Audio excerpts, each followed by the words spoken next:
2 বছর পর আবারও একই বৃত্তে দাঁড়িয়ে গুলশানে ডিএনসিসি মার্কেটের কাঁচা বাজারের ক্ষুদ্র ব্যবসায়ীরা।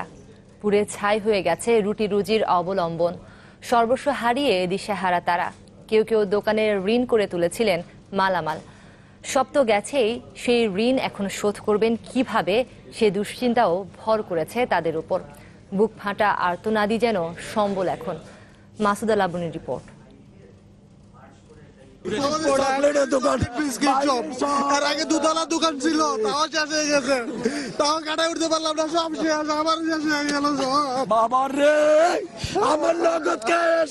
এই আহাজারি সর্বস্ব হারানোর।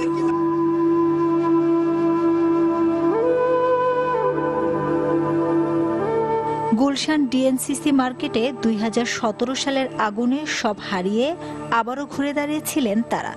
কেউ কেউ ঋণ করে শুরু করেছিলেন ব্যবসা, কারো সবকিছুর সাথে পড়েছে ক্যাশ বাক্সে থাকা নগদ টাকাও।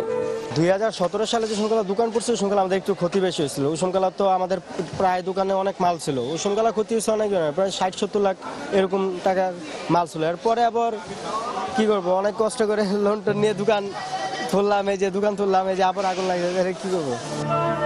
আগুনে পুড়ে ছাই হয়েছে সবকিছু, তবুও তার মাঝেই ব্যবসায়ীরা খুঁজছিলেন যদি কিছু অবশিষ্ট থাকে।